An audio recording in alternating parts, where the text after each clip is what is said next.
The wreckage floated in space like broken toys scattered by an angry child.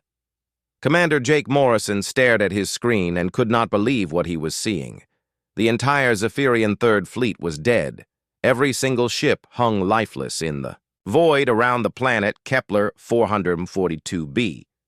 These were the same aliens who had been winning the war against humanity for 20 years. Jake pressed a button on his chair. "Amy, run those scans again." Lieutenant Amy Carter worked at her station with quick fingers. "Sir, the readings are the same. No life signs from any Zephyrian vessel. No power signatures either. They are all completely dead." The USS Defiance was a small ship compared to the massive alien warships floating before them. Jake had brought his crew here to spy on Zephyrian movements. Instead, they found a graveyard. The alien ships looked wrong somehow. Their hulls were twisted and bent in ways that hurt to look at. Some ships were folded in half like someone had creased paper. Others had holes that seemed to go deeper than the ship itself. "Pete, what do you think happened here?" Jake asked his chief engineer. Pete Sullivan scratched his gray beard and shook his head. "Commander, I have been working on ships for 30 years. I have never seen damage like this. Look at that dreadnought over there. Its armor plating is 6 feet thick. Something turned it inside out like a sock." Jake had fought the Zephyrians many times. Their plasma cannons could cut through human ships like butter. Their shields could stop anything humans threw at them. Admiral Korth Val, their greatest commander, had destroyed entire human fleets by himself. Now his flagship floated dead with the rest. "Lisa, are you picking up any signals?" Jake asked. "Ensign." Lisa Wong looked up from her communications panel. Her face was pale. "Sir, there is something strange. I am getting a signal from deeper in the system. It is not Zephyrian. It is not human either. The signal is made of numbers, but they are arranged in patterns, almost like someone is trying to talk using math." Jake felt a chill run down his spine. Something had killed the most powerful fleet in the galaxy in minutes. Now that something was sending mathematical messages. "Can you tell where the signal is coming from?" "Yes, sir. It is coming from the 5th planet in this system, the one we thought was empty." Jake looked at the tactical display. Planet 5 was a cold rock with no atmosphere. Human scouts had checked it years ago and found nothing. "Amy, what are our sensor readings on Planet 5? Amy's fingers danced over her controls. "Sir, I am reading massive energy signatures.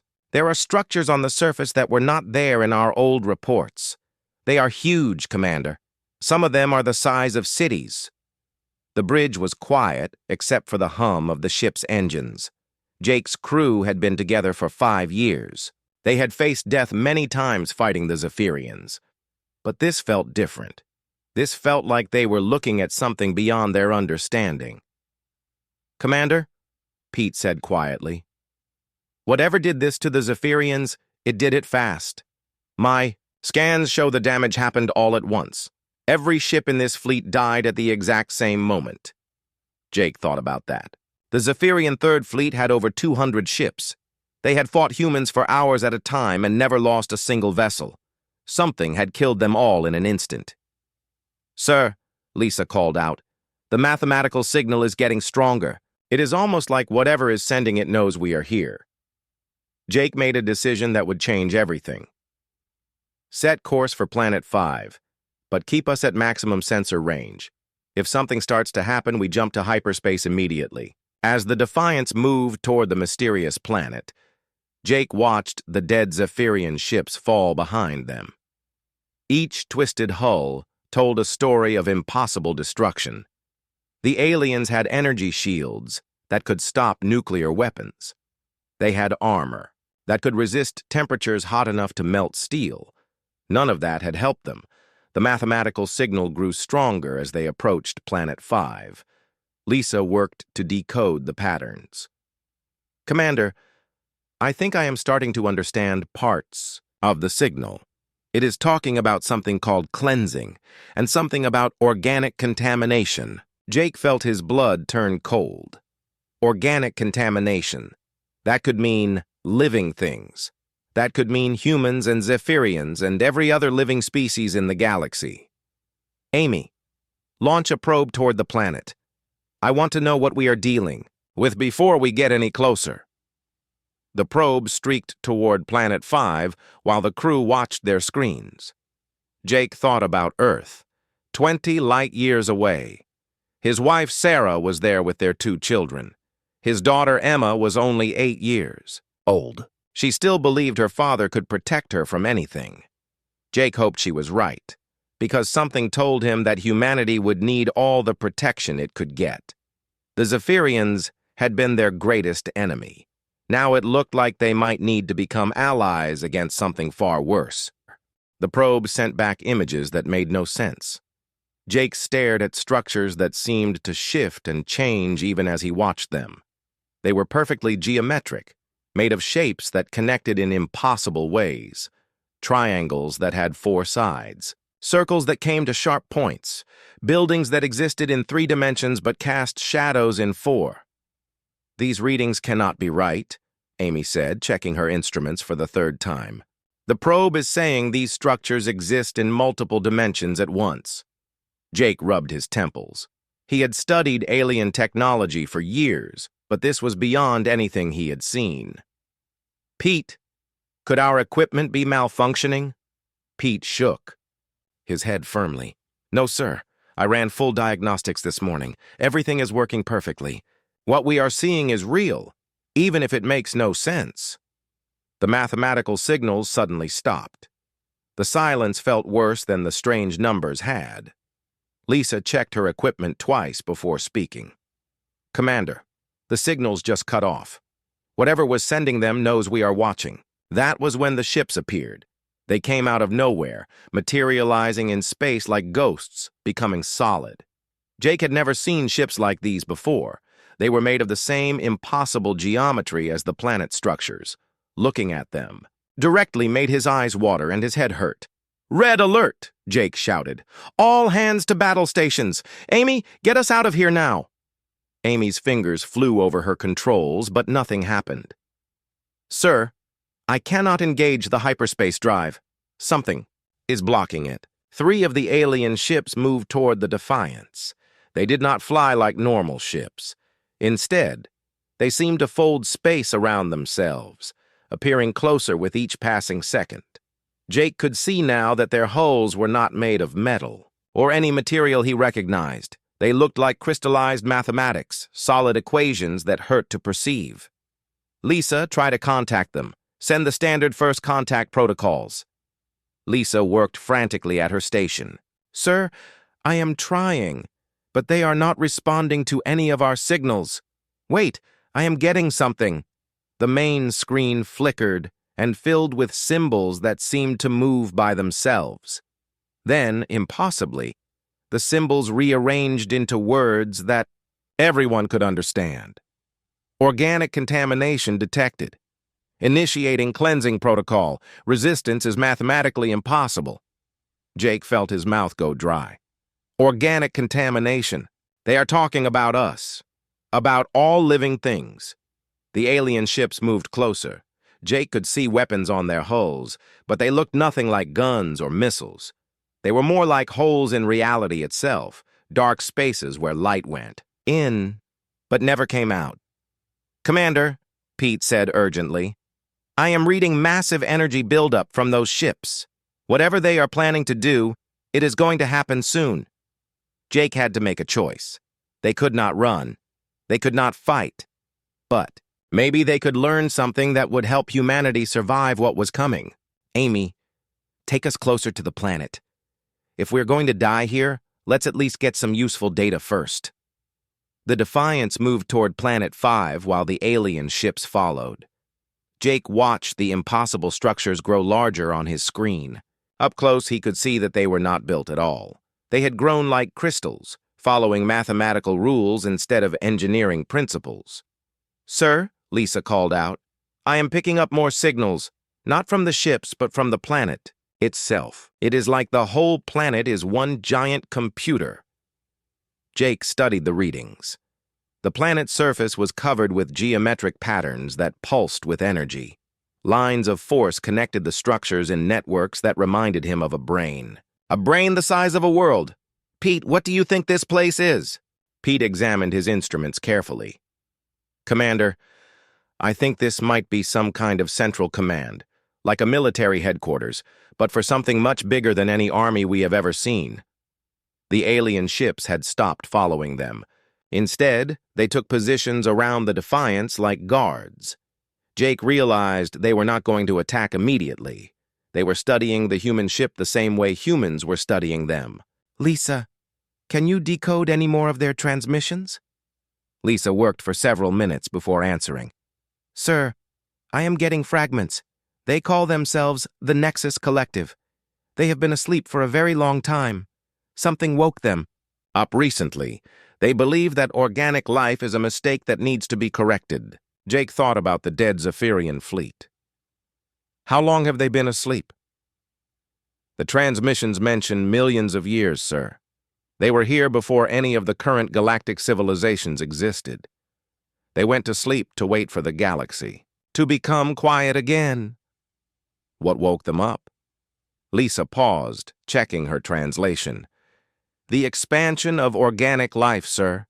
When we and the Zephyrians started colonizing new worlds, we created enough activity to trigger their awakening protocols. Jake felt a terrible understanding wash over him. Humanity and the Zephyrians had been fighting a war that spread across dozens of star systems. Their battles had created energy signatures and communication networks that spanned light years. All of that activity had awakened something that viewed life itself as pollution.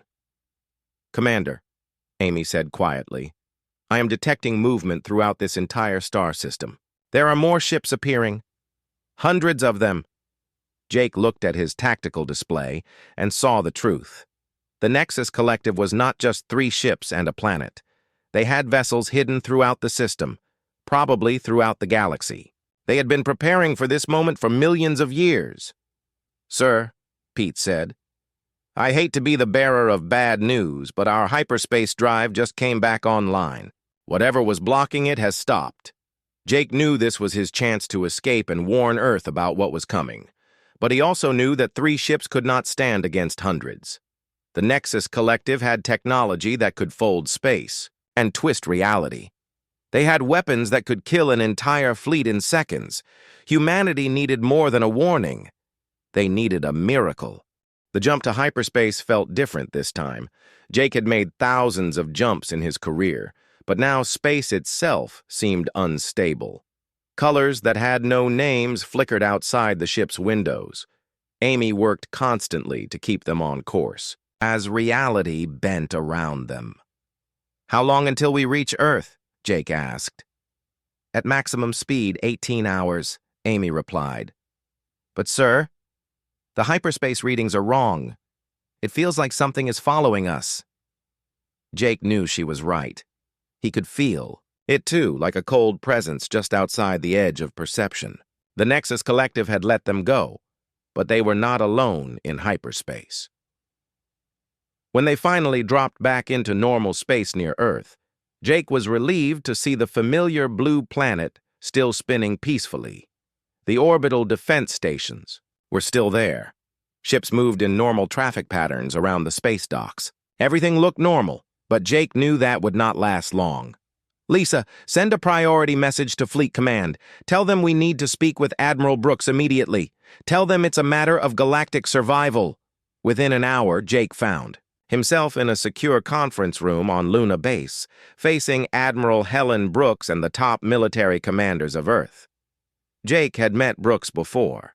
She was a tough woman who had earned her rank fighting Zephyrians. She listened without interruption as Jake told his story. You're saying the Zephyrian Third Fleet is completely destroyed? Admiral Brooks asked when he finished. Yes, ma'am. Every ship. Admiral Korth Val is dead. Whatever killed them did it in minutes. General Frank Miller, head of Earth Defense, leaned forward. And you think these Nexus machines are coming for us next? I don't think it, sir. I know it. They view all organic life as contamination. That includes humans, Zephyrians, and every other living species in the galaxy. Brooks studied the data Jake had brought back. The images of the twisted Zephyrian ships made her face pale. How advanced is their technology? Beyond anything we understand, ma'am. They can fold space, manipulate gravity, and exist in multiple dimensions. Our weapons would be useless against them. Dr. Carl Martinez, Earth's leading expert on alien technology, examined the probe data. These geometric patterns are fascinating. It's like they've turned mathematics into a physical force, but I don't understand how that's possible. Doctor, Jake said, with respect, I don't think understanding them is as important as stopping them. Brooks nodded. What do you recommend, Commander? Jake had been thinking about that during the trip home. We need to contact every human colony and bring our fleets back to Earth. We also need to try reaching the surviving Zephyrian forces. If we're all going to die, we might as well die together. The room was quiet for a moment. Humanity and the Zephyrians had been enemies for 20 years. The idea of working together seemed impossible. Ma'am, Jake continued, I know how this sounds, but the Nexus Collective has been asleep for millions of years. They've had that much time to prepare. Our only chance is to combine everything we have. Brooks made her decision quickly. General Miller, begin immediate recall of all human fleets. Dr. Martinez, I want you to study this data and find me something we can use against these machines. Commander Morrison, you'll work with our intelligence division to try contacting the Zephyrians. Over the next week, Jake watched as Earth transformed into a fortress. Ships arrived from every human colony, creating the largest fleet in human history. The orbital shipyards worked around the clock to build new weapons and armor. But Jake knew it would not be enough. The breakthrough came from an unexpected source. Dr. Sandra Lewis, a theoretical physicist working on Mars, had been studying the probe data for 3 days straight. She called Jake to her laboratory with excitement in her voice. Commander, I think I understand something about their technology. Look at these energy patterns. Jake studied the holographic display she showed him. The Nexus ships seemed to exist in several dimensions at once. But there was a pattern to how they moved between them. They're not magic, Sandra said. They're using advanced physics, but physics nonetheless. They manipulate space-time by creating controlled instabilities in the quantum foam. Can we do the same thing? Sandra smiled. Not exactly the same, but maybe something similar. I've been working on a theoretical project for years, something we called dimensional folding. With the right modifications, we might be able to build weapons that can affect multiple dimensions. Jake felt the first spark of hope he had experienced since leaving the battlefield. How long would it take? To build a prototype? 6 months, at least. To build something useful in combat? Maybe a year. Jake's hope died. Doctor, I don't think we have a year. The Nexus Collective could attack at any time. That was when the alerts started sounding throughout the base. Jake and Sandra ran to the nearest command center, where Admiral Brooks was studying tactical displays with a grim expression. What's happening, ma'am? Jake asked. Long-range sensors are picking up massive energy signatures moving through hyperspace toward human colonies. The attack has begun. Jake watched as red dots appeared on the galactic map. Each dot represented a human world under attack. Dozens of colonies were going dark as he watched. Ma'am, we need to evacuate as many people as possible and bring them to Earth. Brooks nodded. Already in progress. But Commander, we can't save everyone. There are too many colonies and not enough ships. Jake thought about his wife and daughter. Safe on Earth for now. But millions of other families were scattered across human space, and the Nexus Collective was coming for them all. Dr. Lewis, Brooks said, how quickly can you build your prototype? Sandra's face was pale, but her voice was steady. With unlimited resources and no sleep, maybe 2 months. You have whatever you need. The entire industrial capacity of Earth is at your disposal. As the reports continued coming in, Jake realized that humanity was about to face its darkest hour. The war with the Zephyrians had been difficult, but it had been a war between equals. This was different. This was extinction. The evacuation ships came back to Earth carrying terrible news. Captain Danny Rodriguez landed his transport at Luna Base with 3,000 refugees and a story that made everyone who heard it go silent. His ship was burned and twisted, barely holding together. They don't just destroy colonies, Danny told the Emergency Council. They remake them. I watched New Denver get turned into one of their geometric structures. The buildings twisted and changed until they became part of some massive mathematical pattern. Anyone who was still alive got absorbed into the structure itself. Jake felt sick listening to the reports. 17 human colonies had fallen in the first week. The Nexus Collective was not just killing humans. They were converting entire worlds into extensions of their network. Dr. Lewis worked without sleep in her laboratory on Mars. Jake visited her whenever he could, bringing food and checking on her progress.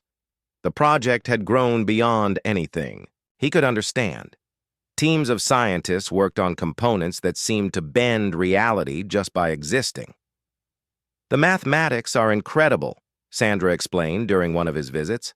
The Nexus Collective uses quantum entanglement on a macro scale. They can make physical objects exist in multiple dimensions simultaneously. Can we fight that? Sandra pointed to a strange device that looked like a metal sphere covered in circuits. This is a dimensional anchor. It forces matter to exist in only 3 dimensions. If we can build enough of them, we might be able to prevent the Nexus from using their most powerful abilities. Jake studied the device. It was the size of a basketball and hummed with energy that made his teeth ache. How many would we need? Thousands, maybe tens of thousands. And that's just to defend Earth. To go on the offensive, we need something bigger. That something bigger was Project Titan. Jake first heard about it when Admiral Brooks called him to a meeting so secret that it took place in a bunker 5 miles underground. The room contained only Brooks, Dr. Lewis, and 3 other people Jake had never seen before. Commander Morrison, Brooks said, "What I'm about to show you is classified, beyond anything you've ever seen. This project could save humanity or it could destroy us all."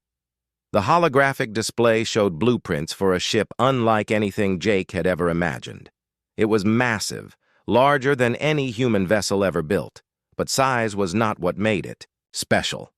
The ship's hull seemed to exist in multiple dimensions, creating optical illusions that hurt to look at. "This is the USS Titan," Brooks continued. "Dr. Lewis has designed it using principles borrowed from Nexus technology. It can manipulate space-time on a local level and exist in quantum superposition during combat." Jake studied the blueprints. The ship's weapons were not guns or missiles. They were devices that could unravel the quantum bonds holding matter together. The engines did not push the ship through space. They folded space around the ship, allowing it to be in multiple places at once. "How long to build it?" Jake asked. "The shipyards on Titan have been working in secret for 3 years, Brooks replied. "We had the basic framework ready before the Nexus awakened. With Dr. Lewis's modifications, we can finish it in 6 weeks. Who's going to command it?" Brooks looked directly at Jake. "You are, Commander. Actually, Captain Morrison. Consider yourself promoted." Jake felt the weight of responsibility settle on his shoulders. The Titan would be humanity's last hope against an enemy that could reshape reality itself. If he failed, every living thing in the galaxy would die. Over the next month, Jake trained with a hand-picked crew on simulators that tried to recreate what fighting in multiple dimensions might feel like.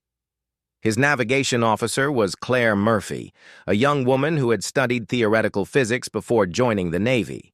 His weapons specialist was Tony Garcia, a veteran of the Zephyrian Wars, who seemed to understand the ship's reality-bending weapons by instinct. "Captain," Claire said during one training session, "I think I'm starting to understand how the dimensional systems work. It's like the ship exists in several universes at once, and we can choose which one to make real. Tony tested the weapon. Controls. Sir, these guns don't fire projectiles. They fire pure chaos. Concentrated entropy that can make ordered systems fall apart. Jake was beginning to see the strategy behind the Titan's design. The Nexus Collective relied on perfect mathematical order. Their ships, their weapons, their entire civilization was based on precise calculations and geometric harmony. The Titan was designed to introduce chaos into that order. The first real test came when Nexus ships attacked the mining stations in the asteroid belt. Jake took the Titan into combat for the first time, not knowing if the experimental systems would work, or if they would tear his ship apart. The battle lasted only minutes, but those minutes showed Jake that humanity finally had a weapon that could hurt the Nexus. When the Titan fired its chaos weapons, the enemy ships lost their perfect geometry.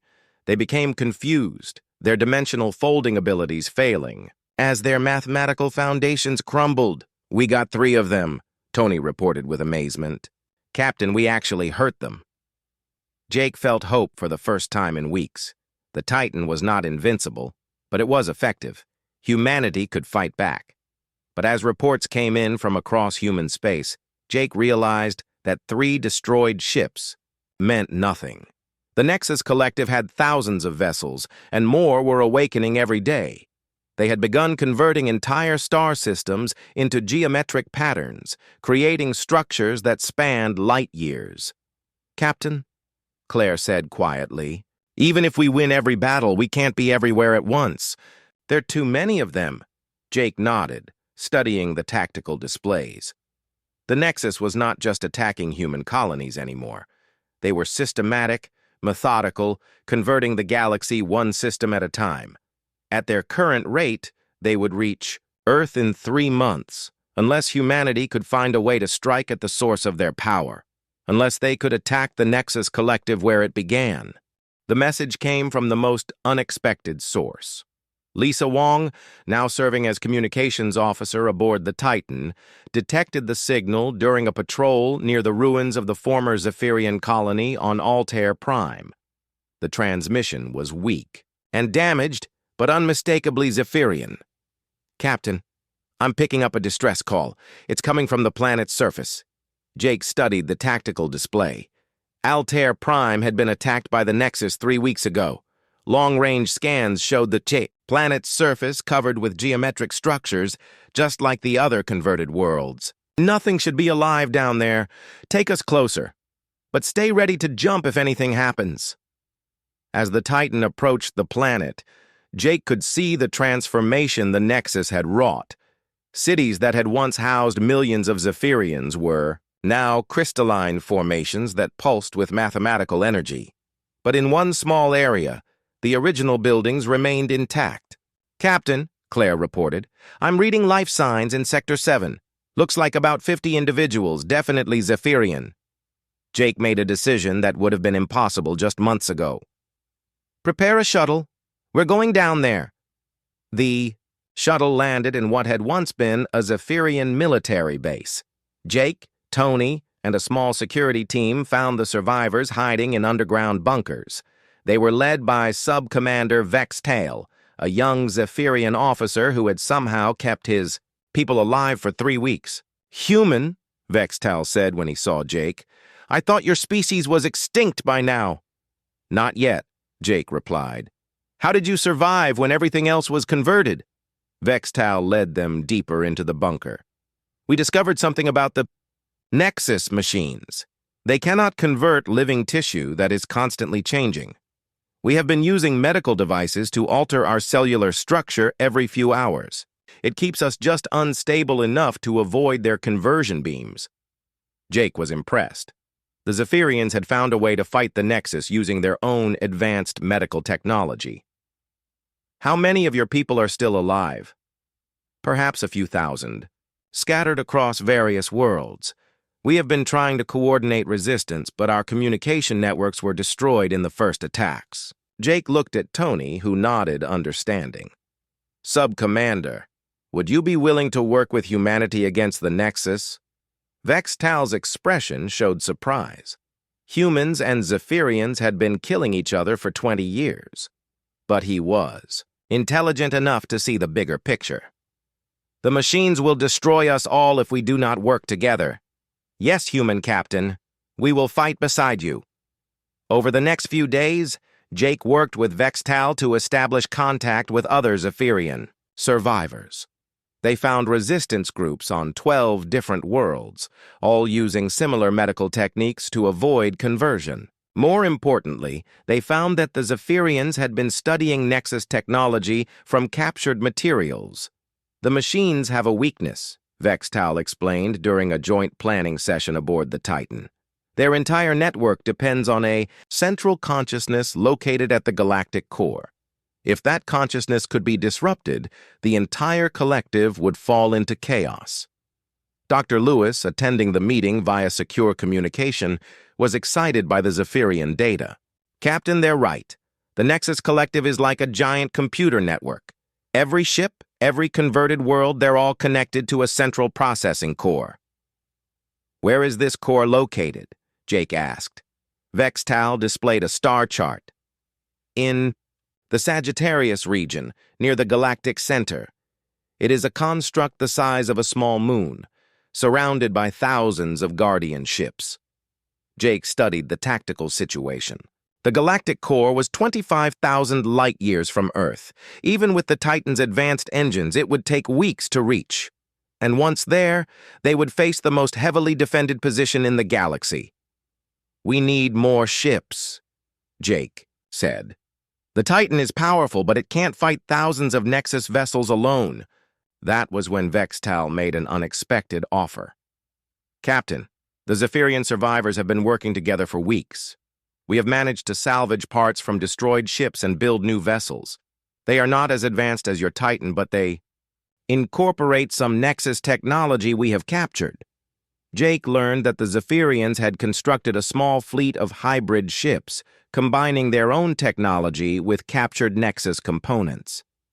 The ships could exist partially in multiple dimensions, giving them some protection against Nexus weapons. More allies came from unexpected places. The Althurians, an ancient species that had been neutral in the human-Zephyrian war, emerged from hiding with ships that could manipulate gravity fields.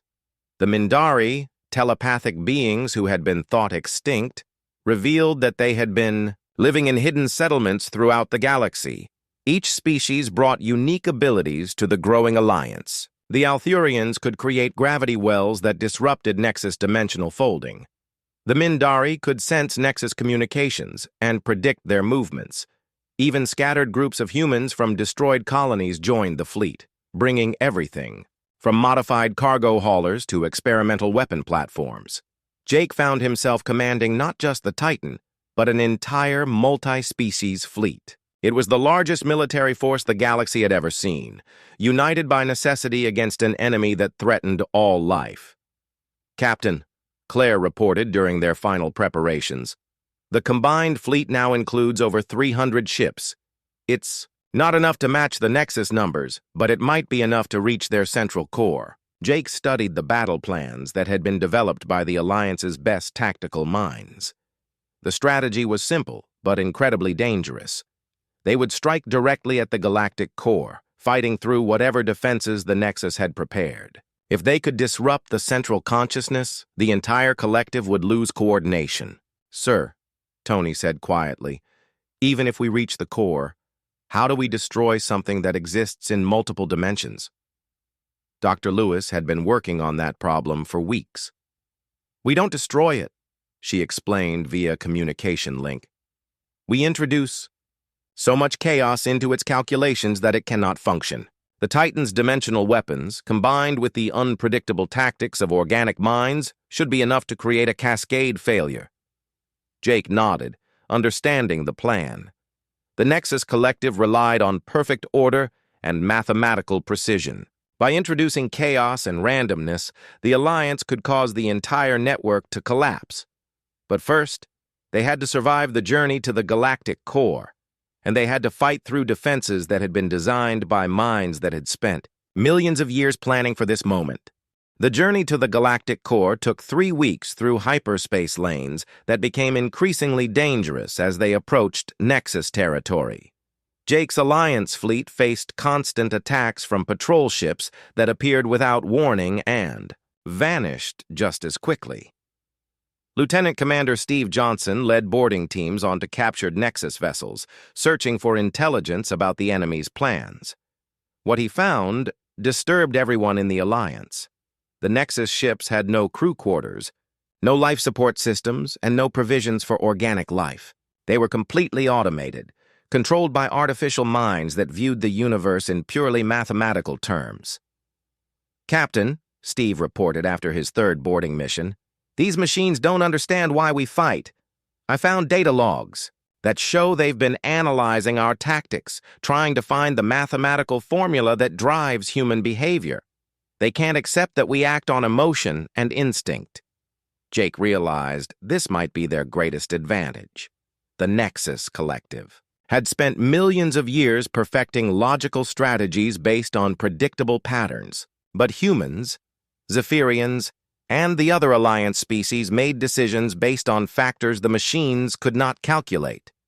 During a battle near the Orion Nebula, Jake watched as Captain Maria Santos, commanding a modified human cargo ship, made a decision that saved the entire fleet. When Nexus ships surrounded the Alliance formation, she deliberately crashed her ship into their geometric pattern, disrupting their coordination long enough for the other vessels to escape. "Why did she do that?" Vextal asked afterward. "The logical choice would have been to preserve her ship for future battles." "Because humans don't always make logical choices," Jake replied. "Sometimes we do what's right instead of what's smart." The Zephyrian sub-commander was quiet for a long moment. "This is why you defeated us in so many battles. We always tried to find the logical strategy. You simply did whatever we did not expect." As they traveled deeper into Nexus space, Jake began to see patterns in the enemy's behavior. The machines were methodical, converting each star system completely, before moving to the next. They followed precise mathematical sequences that made their movements predictable. Dr. Kate Williams, the Titan's chief engineer, discovered something important while studying captured Nexus technology. "Captain, I think I understand how their network functions. Each ship is like a brain cell in a massive mind.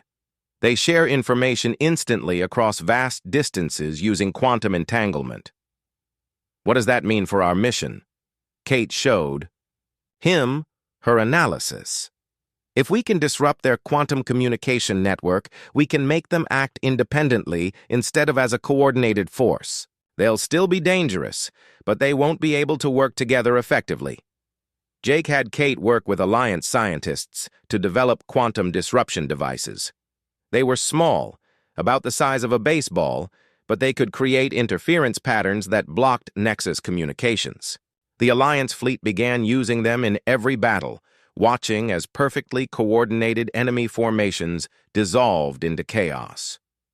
The real test came when they reached the Cygnus sector, only 5,000 light-years from the galactic core. Here, the Nexus had been working for months, converting entire star systems into massive geometric structures. Whole solar systems had been turned into perfectly ordered patterns that stretched across billions of miles. "Captain," Claire reported with awe in her voice, "I'm reading structures that span entire star systems. They've turned suns into focal points for geometric networks that include every planet and asteroid." Jake studied the display. The Nexus had not just conquered this region, they had rebuilt it according to their mathematical principles. Stars burned in precise patterns. Planets orbited in perfect geometric harmony. It was beautiful in a cold, inhuman way. The Alliance fleet had to fight through this transformed space to reach the galactic core. Every battle became more difficult, as they encountered Nexus ships that were integrated into the system-wide networks. The enemy could coordinate attacks across light years, using the converted star systems as giant weapons platforms. Commander Lisa Brooks, Admiral Brooks' daughter, who had joined the mission as a tactical officer, developed new strategies for fighting in the transformed space.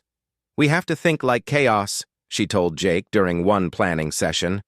"Every time they try to create order, we introduce randomness." The Alliance began using unpredictable attack patterns, making decisions based on random number generators instead of tactical logic. They would attack strong positions while ignoring weak ones, retreat when they were winning, and advance when they should have fallen back. The Nexus ships, programmed to respond to logical threats, could not adapt to completely irrational behavior, but the strategy came at a cost. Many good people died in attacks that made no tactical sense. Jake had to order crews into hopeless situations, knowing they would not survive, simply to maintain the appearance of randomness. During one particularly brutal battle, Jake watched, as a Zephyrian ship commanded by Vextal's brother sacrificed itself to destroy a Nexus communication node. The young Zephyrian pilot could have escaped, but chose to ram his ship into the enemy station instead. "Captain," Vextal said quietly as they watched the explosion, "I am beginning to understand why your species fights so effectively. You value something more than survival." "What's that?" "The survival of others. You will die to protect strangers. This makes no mathematical sense, but it makes you very dangerous enemies." As they approached the final jump point before the galactic core, Jake gathered the Alliance commanders for one last meeting. Representatives from 7 different species sat around the conference table, each bringing their own perspectives and abilities to the mission. "We all know this is probably a one-way trip," Jake said honestly. "The Nexus core will be defended by thousands of their most advanced ships. Even if we succeed in disrupting their network, most of us won't make it home." Admiral Keth Moore, leader of the Althurian contingent, spoke first. "Captain Morrison, my people have lived for millennia by avoiding conflict. But some things are worth fighting for, even if the cost is everything." The Mindari representative, a being whose thoughts Jake could barely perceive, communicated through pure emotion. The feeling was clear. Determination mixed with acceptance of sacrifice. Jake looked around the table at beings who had been enemies just months ago, now united in a desperate mission to save all organic life. "Then we go in together. And whatever happens, we make sure the Nexus Collective learns that organic life doesn't follow their rules." The final jump would take them directly into the heart of enemy territory, where the most dangerous battle in galactic history was waiting for them. The space around the galactic core defied everything Jake thought he knew about physics. Stars hung in perfect geometric patterns, connected by streams of energy that formed impossible mathematical shapes. Planets moved in orbits that created 3-dimensional fractals when viewed from the right angle. And at the center of it all was the Nexus Prime construct. "Captain," Claire said in a voice filled with awe and terror, "that thing is the size of Earth's moon, but it's existing in at least 6 dimensions simultaneously." Jake stared at the tactical display showing the enemy stronghold. The Nexus Prime construct looked like a giant crystal that had been carved by beings who understood geometry on a cosmic scale. Faceted surfaces reflected light that came from nowhere and cast shadows that fell upward. Around it, thousands of Guardian ships moved in patterns that hurt to watch directly. "Tony, what are we looking at in terms of firepower?" Tony checked his instruments twice before answering. "Sir, each of those Guardian ships is more powerful than anything we've ever faced, and there are at least 3,000 of them. The construct itself is generating energy readings that are off our scales. The Alliance fleet had made the journey, but barely. Of the 300 ships that started the mission, only 150 remained. They faced odds that would have been impossible for any military force in history. Vextal joined Jake on the Titan's bridge as they prepared for the final assault. "Captain, my engineers have been studying the construct's energy patterns. We believe it draws power from the galactic core itself, using the black hole's gravity to fuel its calculations." Jake studied the data. The Nexus had built their central consciousness next to the most powerful gravitational force in the galaxy. They were literally using the energy of creation itself to power their network. How do we fight something like that? Dr. Lewis's voice came through the communication system from her laboratory on Mars. Captain, I've been analyzing the quantum readings you're sending back. The construct's power comes from its perfect mathematical harmony, but that harmony requires precise calculations across multiple dimensions. If you can introduce enough chaos into their system, the whole thing should collapse under its own complexity. What kind of chaos? The kind that only organic minds can create. Random decisions, emotional responses, actions that make no logical sense. The Nexus cannot predict or counter that type of behavior. Jake gathered his commanders for the final battle. Plan. The strategy was insane, but it was the only option they had. The Alliance fleet would attack in completely random patterns, making decisions based on instinct rather than tactics. Each ship would act independently, following no predetermined plan. Remember, Jake told the assembled captains, the moment you start thinking logically, you become predictable. Trust your instincts. Do whatever feels right, even if it seems crazy. The battle began when the Alliance fleet dropped out of hyperspace in the middle of the Guardian formation. By all logic, they should have been destroyed instantly. Instead, the random nature of their approach confused the Nexus ships, which had prepared defenses against coordinated attacks. Captain Danny Rodriguez, commanding a group of human transport ships, made the first breakthrough. Instead of engaging the enemy escorts, he led his ships directly at the construct itself, using their cargo holds to ram defensive installations. The Nexus Guardians, calculating that transport ships posed no threat, ignored them until it was too late. The Althurian gravity ships created chaos by randomly altering gravitational fields throughout the battle zone. Stars that had been locked in perfect geometric positions began moving unpredictably. The mathematical harmony that powered the Nexus network started to falter. Mindari vessels, using their telepathic abilities, projected pure emotional chaos directly into Nexus communication networks. Fear, hope, love, anger, concepts that had no place in mathematical equations, flooded the enemy's quantum channels. Jake took the Titan directly toward the construct's core, weaving through defensive fire that should have destroyed him dozens of times. But the Nexus weapons were programmed to target based on predicted flight paths. When Jake made decisions based on emotion rather than logic, their targeting systems could not track him. Captain, Tony reported with excitement, the Chaos weapons are working better than we hoped. Every time we fire at their perfect geometric formations, they lose cohesion.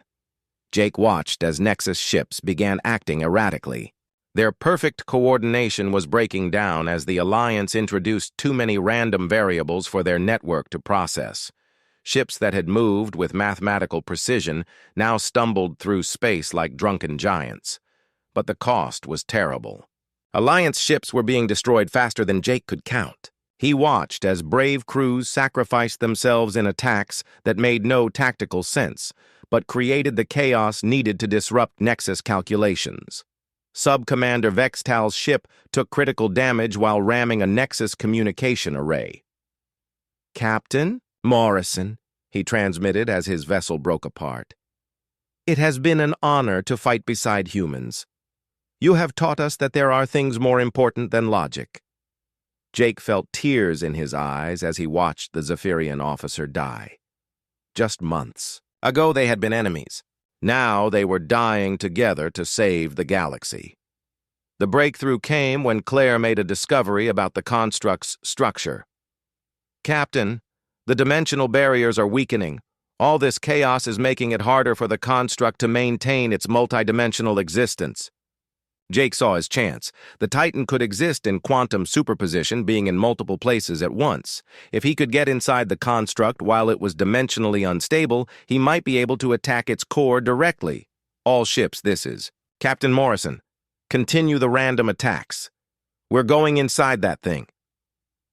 Sir, Claire said nervously, The dimensional stresses could tear us apart. Then we'd better hope our unpredictability extends to surviving impossible odds. Jake ordered the Titan into quantum superposition and flew directly at the construct's surface. Reality bent around them as they passed through barriers that existed in dimensions human minds could not fully comprehend. The ship shook and groaned as it moved through space that followed alien mathematics. And then they were inside. The interior of the Nexus Prime construct was like being inside a living equation. Geometric patterns flowed around them like rivers of pure mathematics. At the center, a sphere of crystallized logic pulsed with the combined thoughts of the entire collective. Tony, target that sphere with everything we have. Pour chaos into the heart of their order. The Titan's weapons fired streams of concentrated entropy directly into the central consciousness. Jake watched as perfect mathematical harmony began to unravel, creating cascading failures that spread throughout the construct's systems. The Nexus Collective's voice filled the ship's communication systems, speaking in numbers that somehow conveyed desperate confusion. For the first time in millions of years, the machines could not calculate a solution to the problem they faced.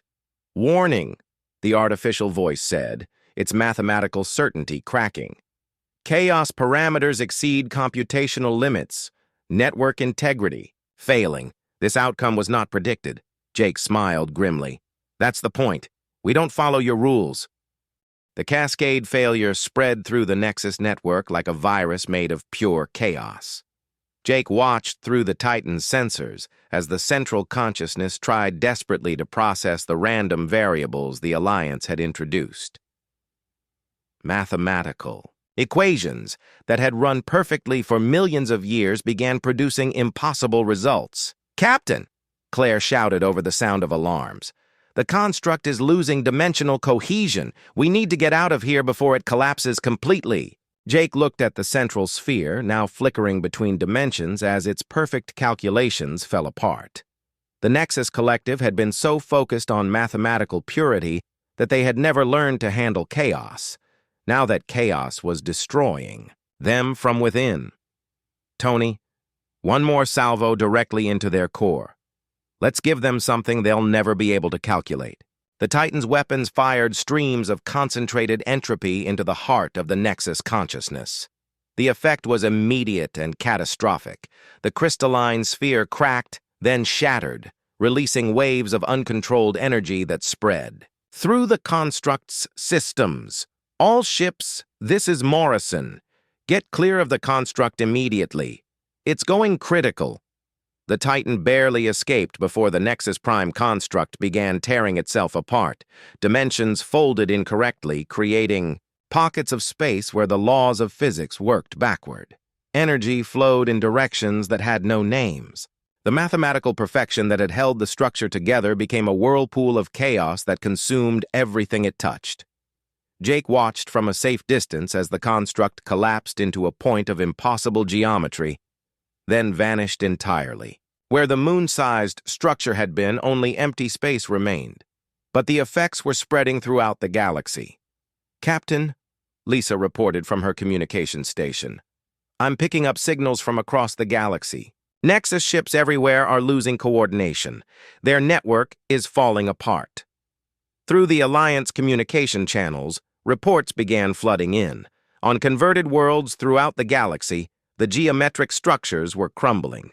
Nexus, ships that had moved with perfect precision, were now drifting aimlessly through space. The collapse of the central consciousness had left every machine in the collective without direction. Admiral Brooks's voice came through from Earth, filled with amazement. "Captain Morrison, we're seeing Nexus formations breaking up across human space. Whatever you did, it worked. The machines are shutting down." Jake felt exhaustion wash over him as the reality of their victory sank in. They had done the impossible. A ragtag alliance of organic species had defeated an enemy that had mastered the fundamental forces of the universe. They had won by being unpredictable, chaotic, and willing to sacrifice everything for others. But the cost had been enormous. Of the 150 ships that entered the final battle, only 37 remained. Thousands of brave beings from dozens of species had died to save the galaxy. Jake thought about all the friends he had lost, from his original crew on the Defiance to Vextal, and countless others who had given their lives for a cause larger than themselves. Over the following weeks, as the Alliance fleet made its way back toward home, Jake watched the galaxy begin to heal. Converted worlds were slowly returning to their original states as the Nexus geometric patterns dissolved. Survivors emerged from hiding places throughout known space, blinking in the light of freedom they thought they would never see again. Theo, trip back to Earth took longer than the journey out. Many of the surviving ships were damaged, and they stopped frequently to help worlds that were recovering from Nexus occupation. Jake found himself working with former enemies who had become close friends. Zephyrian engineers worked alongside human technicians to repair damaged vessels. Althurian commanders shared tactical knowledge with Mindari telepaths.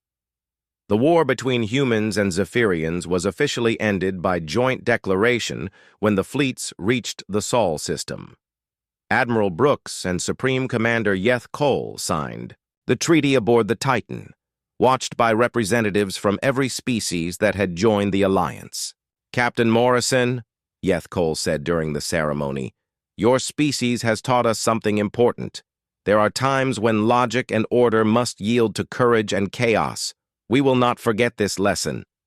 Jake accepted the formal thanks of various IDU governments and species, but what meant more to him were the personal moments. Claire Murphy was promoted to commander and given her own ship. Tony Garcia became head of Earth's new dimensional weapons division.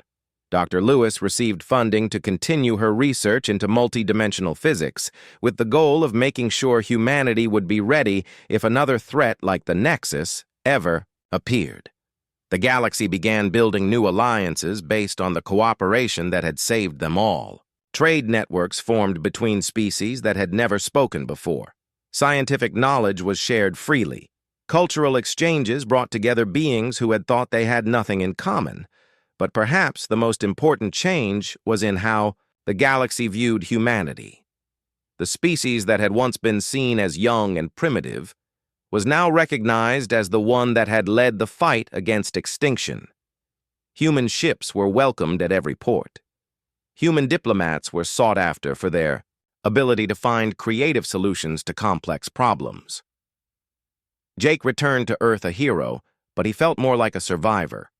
He retired from active service and took a position at the new Galactic Defense Academy, where beings from dozens of species learned to work together to protect their worlds. His wife Sarah and daughter Emma met him at the spaceport, and for the first time in months, Jake felt truly at peace. "Dad," Emma asked as they drove home through the familiar streets of Chicago, "what was it like fighting the robot ships?" Jake thought about how to explain the experience to an 8-year-old. "It was scary," he said honestly. "But we learned that sometimes the best way to solve a problem is to not follow the rules everyone expects you to follow. Like when I use finger paints instead of brushes?" Jake smiled. "Exactly like that. Sometimes being messy and unpredictable is more important than being neat and logical." In the years that followed, the galaxy slowly forgot the terror of the Nexus Collective. New generations grew up in a universe where cooperation between species was normal, where diversity was seen as strength rather than weakness. The geometric scars left by the machines faded, replaced by the chaotic beauty of organic life spreading across the stars. Jake often stood on his porch in the evening, looking up at the stars and remembering the friends who had died to make that peaceful sky possible. The galaxy was quieter now, but it was the right kind of quiet. Not the silence of death and mathematical perfection, but the gentle quiet of a universe at rest, full of life and infinite possibility. The Nexus Collective had wanted to return the universe to its original sterile state. Instead, they had inadvertently created something better than had existed before. A galaxy where different species worked together, where chaos and order balanced each other, and where the unpredictable nature of organic life was celebrated rather than feared. Humanity had saved the galaxy not by being the strongest or the smartest, but by being the most willing to break the rules when breaking them was the right thing to do. And in doing so, they had proven that sometimes the best solutions come not from perfect logic, but from the beautiful chaos of living beings who refuse to give up hope.